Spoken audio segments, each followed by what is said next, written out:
susunod na programa ay rated PGI. Patnubay at gabay ng Islam ay kailangan para sa mga hindi Muslim na mananood.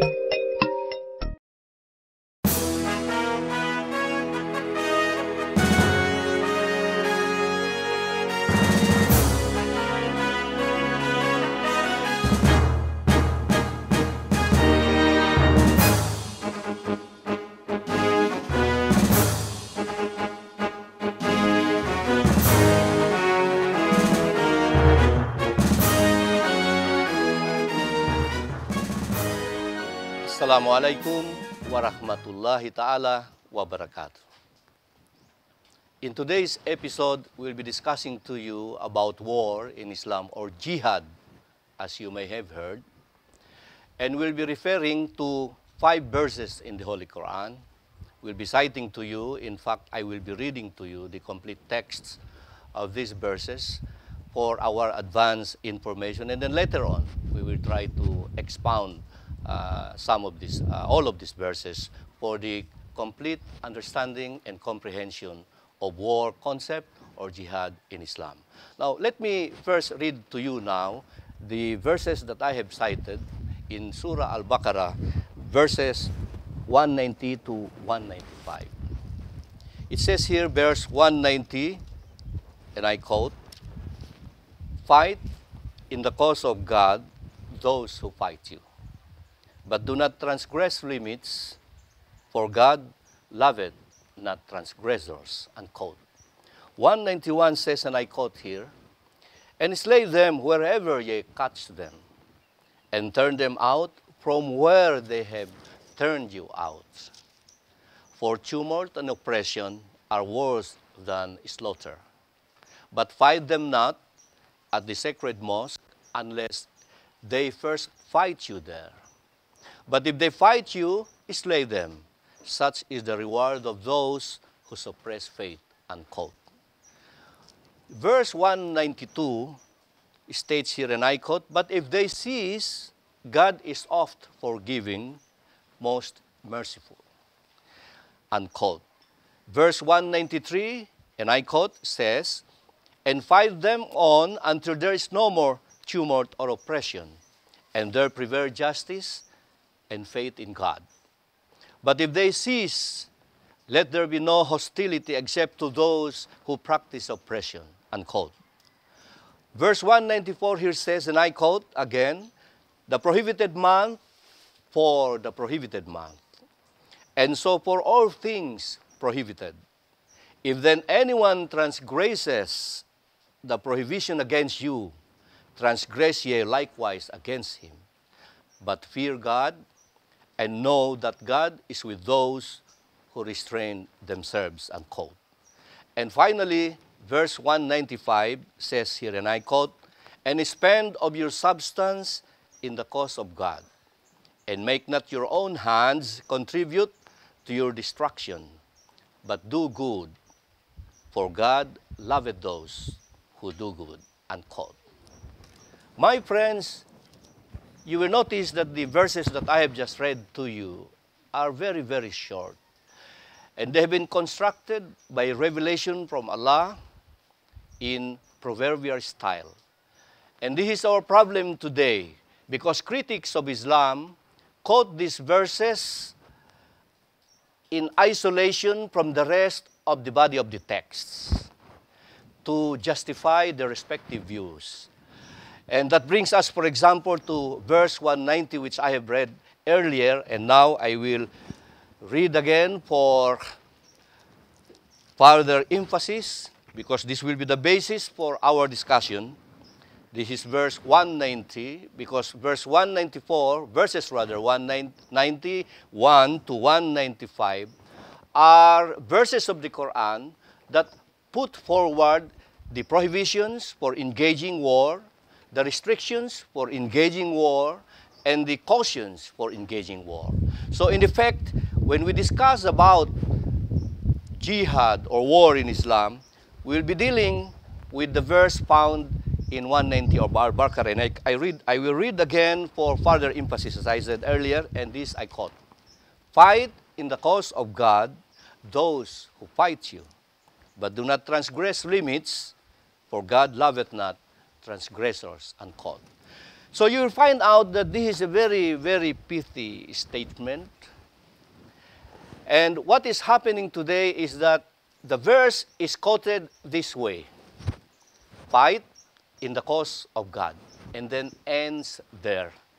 The problem with this citation, lifted from the entire text of verse 190, is that if that is so, then it appears generally that any Muslim can fight anyone in the world. Or in fact, Muslims will be anti-world, anti-humanity, anti-mankind, because we are commanded in the Quran to fight in the cause of God.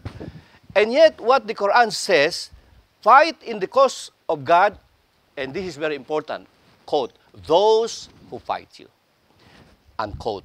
The phrase, those who fight you, will now limit the interpretation of the idea or concept of war or jihad in Islam, which means to say, therefore, because of this phrase, it is no longer valid for Muslims to fight or become anti-world, anti-mankind, anti-humanity, or fight just anybody in the cause of God, because we are commanded by the Quranic text to fight only those, unquote, those rather, quote, who fight us, unquote.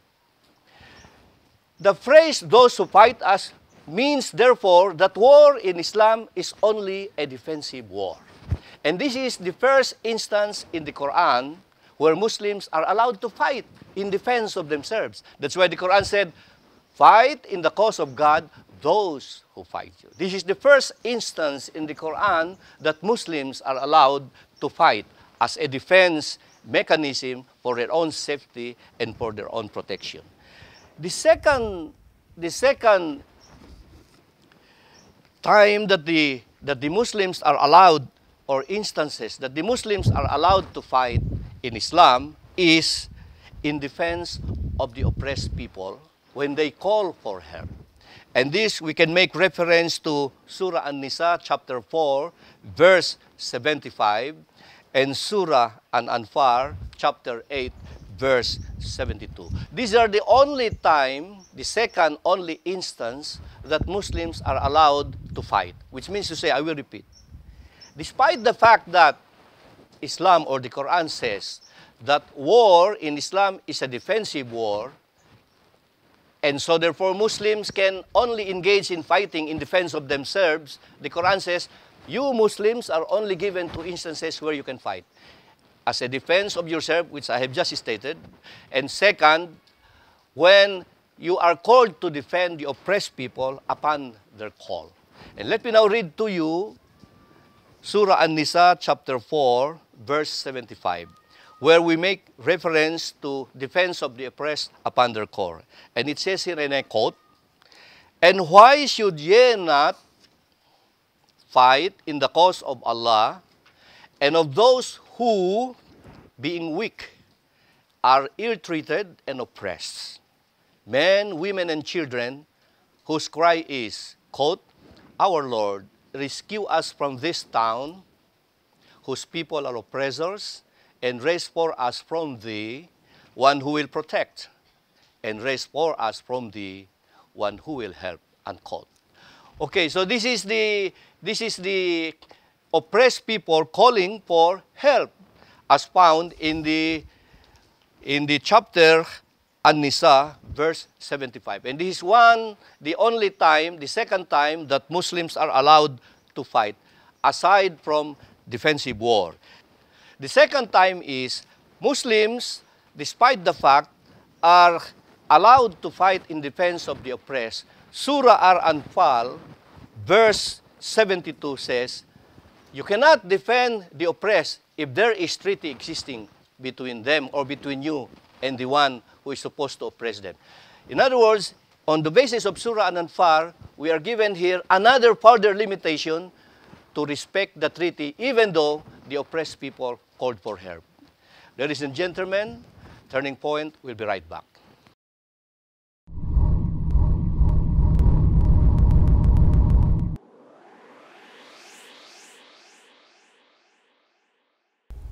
Dr. Joe, congratulations on your new program, Turning Point. We're very proud of you. And I think and I believe that this will be a very enriching and helpful program that will be appreciated by many Filipinos who are concerned about nation building and peace building, especially in the South. Congratulations, Dr. Joe.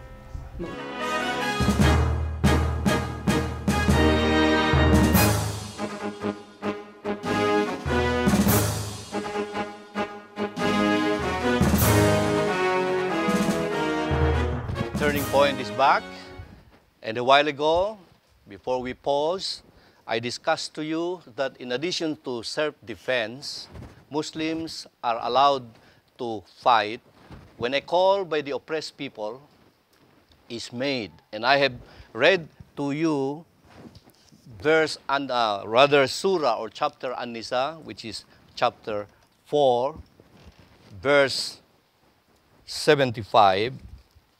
And I will again read this for re-emphasis. And it said here, and I quote, "And why should ye not fight in the cause of Allah?" Again, you see now, and why ye should not fight in the cause of Allah, and of those who, being weak, are ill-treated and oppressed, men, women, and children, whose cry is, quote, "Our Lord, rescue us from this town, whose people are oppressors, and raise for us from thee one who will protect, and raise for us from thee one who will help," unquote. So this is the cry. When people start to cry and especially appeal to you for help because they are under oppression, it is the duty of Muslim to extend defense of these people. Defense of these people. And this is the second instance. I repeat, there are only two instances where Muslims are allowed to engage in war. The first instance is qualified by verse 190 in Surah Al-Baqarah, which we have expounded earlier. And the second instance is qualified under verse 75 of Surah An-Nisa, which I have just read to all of you and re-stressed. And the second justification for defense of the oppressed is also found in Surah Al-Anfal, or Spoils of War, chapter 8, verse specifically 72, which said, and I quote here, let us read for guidance. And it said here, and I quote, "Those who believed and adopted exile and fought for faith with their property and their persons in the cause of Allah, as well as those who gave them asylum and aid. These are all friends and protectors one of another." Take note of that. These are people who have gone in exile and fought in the cause of Allah, including people who helped them. They are together friends and protector one of another. And it said, continuing with the verse, "As to those who believed but came not into exile," these are people who do not go on exile, "yea or no duty." There is no obligation on the part of Muslims to defend these people, even if they believe, until they come into exile.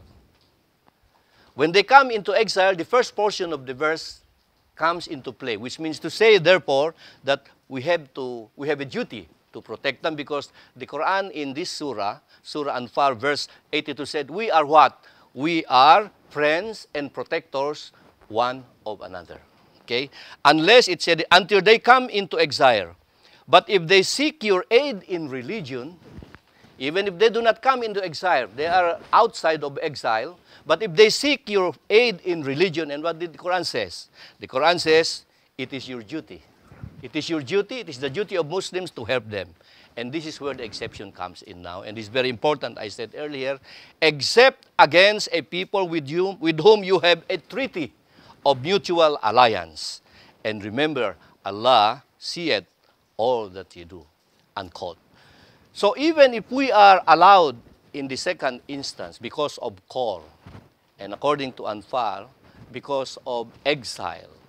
Even if we are allowed, or if the one calling is not in exile, but is appealing in the name of religion, and so therefore it becomes a duty of Muslims to help this individual Muslim or group of Muslims. The Quran says, but if these people have treaty or mutual alliance with the supposed oppressor or enemy, it is the duty of Muslims to respect this treaty or mutual alliance. So my friends, if you notice that although war in Islam is a defense war, and conditions have been made for the application of defense war. Later on, I will be discussing to you some of these conditions to highlight how Islam will have to engage enemies in a defensive war. And although Muslims are also obliged to defend a group of people who made call on them because they are under oppression, the Quran is very specific. When there is treaty or mutual alliance between these people who call for help because of oppression, the Quran said you have to respect that treaty or mutual alliance. My friends, I will bring to you now the discussion on in verses 191 to 195, which we have read to you earlier from Surah Al-Baqarah. All the verses, the 4 verses from 191 to 195, actually give us rather 4 prohibitions, 7 restrictions, and 5 cautions on how to undertake war as a defense war by Muslims. For example now, in 190 it said here as a prohibition, you fight in the cause of Allah, but it said here, but do not transgress limits. It says here, you fight in the cause of Allah, those who fight you, but 190 says, but do not transgress limits. 191 says, fight in the cause of Allah, those who fight you, but 191 says, but fight them not at the sacred mosque. You see, 193 says, fight in the cause of Allah those who fight you. And 193 says here, but if they cease, let there be no hostility. And 194 here says, fight in the cause of Allah those who fight you. And it says here 194, the prohibited month should be observed for the prohibited month. And so for all things prohibited. These are 4 restrictions, or rather prohibitions, that have been mentioned in the 4 verses following 190, which makes the defense war in Islam really difficult to apply. Now, the 7 restrictions that we have taken note from the 4 verses here, 91 to 194, 191 rather to 194, are the following. We have in 193, fight those who fight you in the cause, fight in the cause of God, those who fight you, but it said here, and fight them on until there is no more tumult or oppression. Those who fight you, the Quran said, you have to fight them. And you have to finish the fight so that tumult or oppression will be gone, no more. Why is this like this?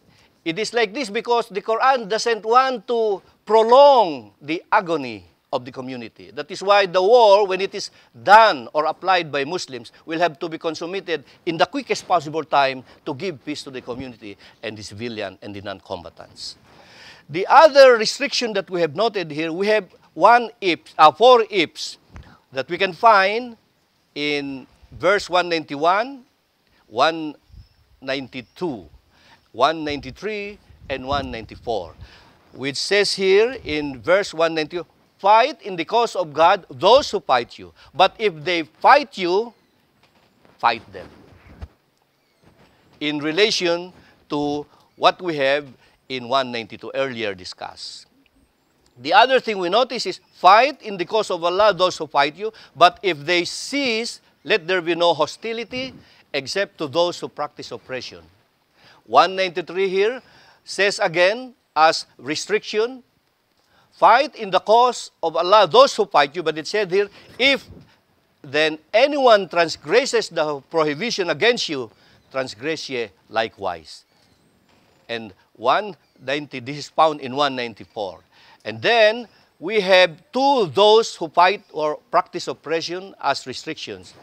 Here we say here, we find in 190 and 193 the following phrases.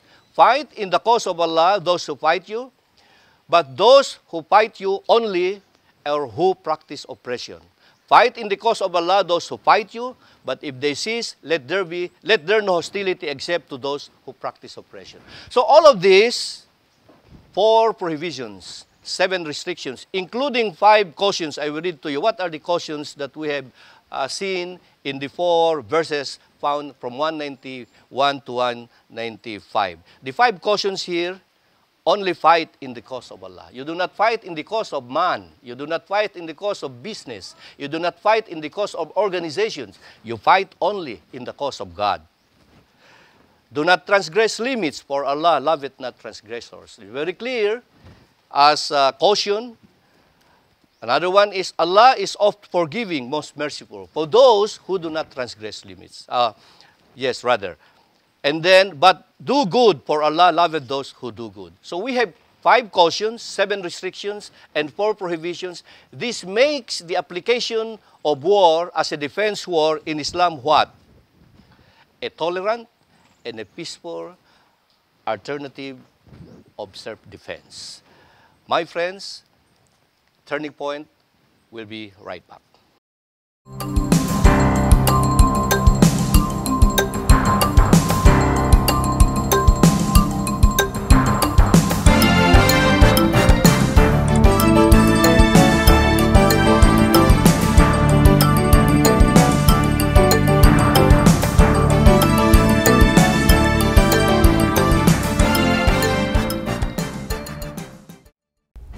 Dr. Joe, congratulations on your new program, Turning Point. We're very proud of you.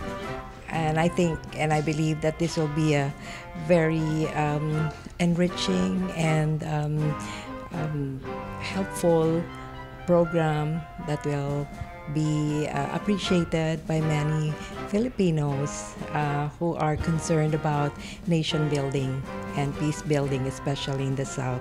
Congratulations, Dr. Joe.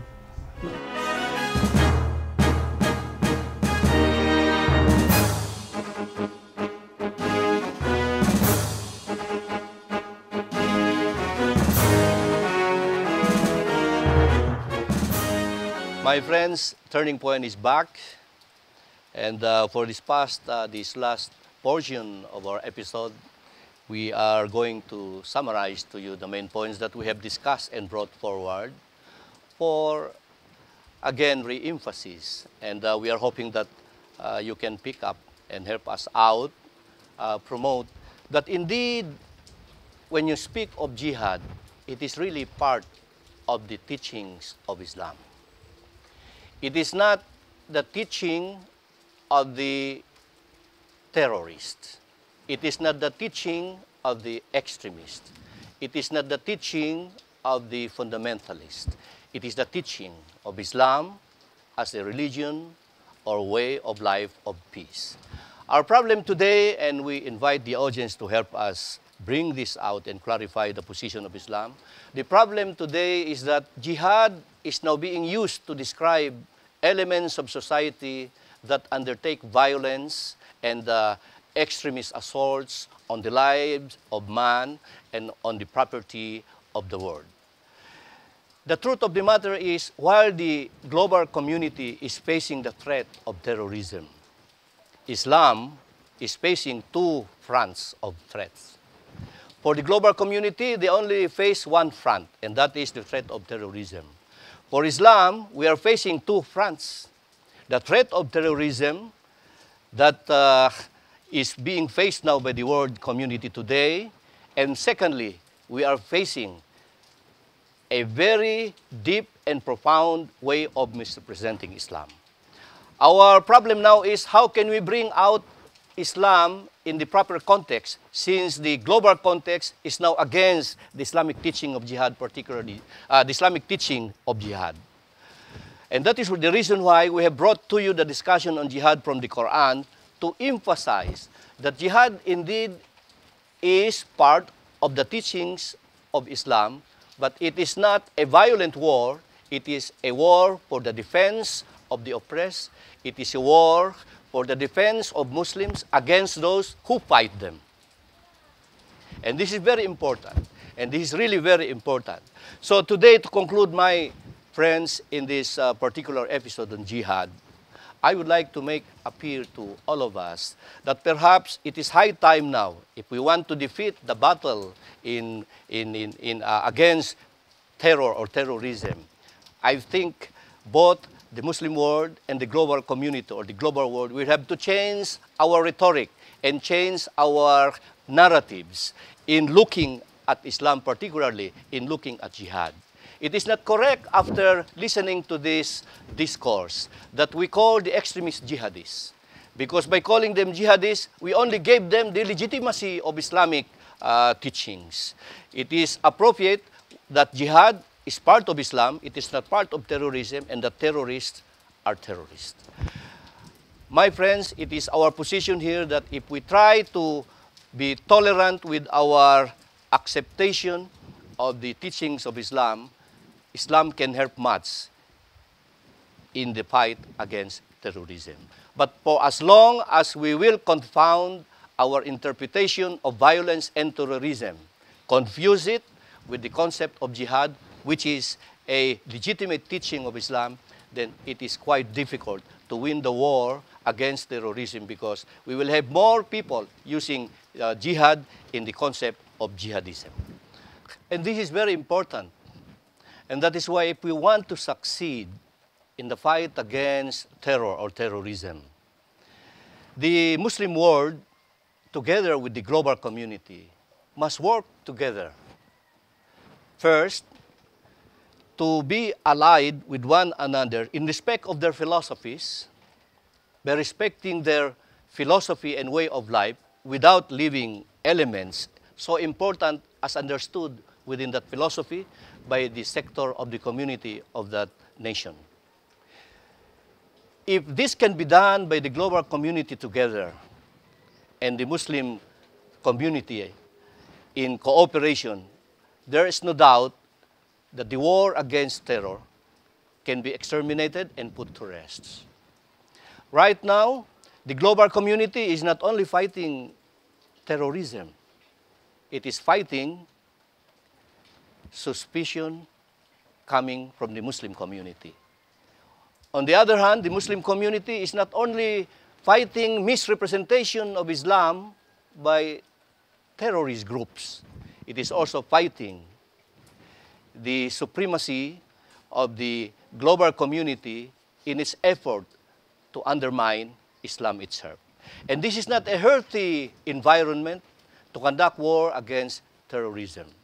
In my opinion, it is high time that the global community must come together with the Muslim community, and through their own combined resources, physically, mentally, most importantly, philosophically and psychologically, they merge. There is no doubting that the war on terror will succeed, and that the global peace and the rule of law in the global community will reign. My friends, before we conclude, I would like to invite you to join us in the next episode of Turning Point, when we will be discussing to you specific verse in the Holy Quran, verse At-Tawbah, chapter 9, Surah At-Tawbah, chapter 9, verse 5, where we will be quoting to you specific, again, text of the Holy Quran. And this text is very important to be discussed in isolation from other texts, because this has been the basis by critics of Islam to develop according to them, a theory of war in Islam. And we will be discussing to you why certain assumption is wrong and why the assumption on the basis of the Islamic context should be pushed ahead for the sake of global peace and global understanding. Assalamualaikum warahmatullahi ta'ala wabarakatuh.